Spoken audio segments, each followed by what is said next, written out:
ఈరోజు ముద్రగడ గారు ఎటువైపు వెళ్తారు అన్నది ఆయన సొంత విషయం. ఇప్పుడు ముద్రగడ గారు అటువైపు వెళ్ళినంత మాత్రాన పవన్ కళ్యాణ్ కాపుల్లోని మొత్తం అంతా కూడా వ్యతిరేకత వస్తుంది అని అనుకోవడం కూడా నేనైతే అనుకోను. నిజంగా పవన్ కళ్యాణ్ గారు కానీ కాపులకు సంబంధించిన ప్రతి ఒక్క లీడర్స్ కూడా ఈరోజు తెలుగుదేశం పార్టీ వెంబడే ఉన్నారు, జనసేన పార్టీ వెంబడే ఉన్నారనే సంగతి మనందరికీ కూడా తెలిసిందే.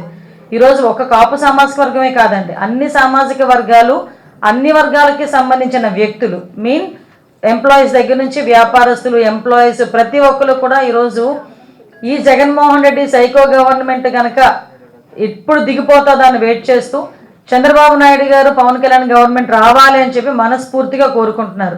ఇది వార్ వన్ సైడ్. కానీ మీరన్నట్టు ఆ వ్యక్తి వస్తే ఎలా పోతుంది, ఈ వ్యక్తి వస్తే ఎలా పోతుంది అన్న దానికి అసలు స్కోపే లేదు, అసలు ఆ స్కోప్ లేదు. కాబట్టి దాని గురించి మేము ఎక్కువగా ఆలోచించుకోవాల్సిన అవసరం కూడా. ఈరోజు చంద్రబాబు నాయుడు గారు పవన్ కళ్యాణ్ గారు పోరాటం చేస్తున్నది సీఎం కుర్చీ గురించో లేకపోతే రాజ్యాధికారాల గురించో వాటెవర్ ఇట్ మేబీ అవన్నీ పక్కన పెడితే వాటన్నిటి గురించి కాదు. ఈ రాష్ట్రం బాగుపడాలి, ఇక్కడ రాష్ట్ర ప్రజల తాలూకా యువత తాలూకా భవిష్యత్తు బాగుపడాలని ఒకే ఒక ఉద్దేశంతో టీడీపీ జనసేన కూడా వైసీపీ రహిత రాష్ట్రం రావాలి అని ఒకే ఒక కాన్సెప్ట్తో పనిచేస్తున్నాయి.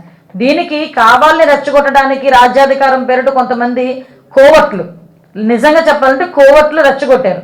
దానికి కూడా చాలా స్టెబన్గా నుంచున్నారు పవన్ కళ్యాణ్ గారు, దానికి కూడా అంతే ధీటుగా సమాధానం చెప్పారు.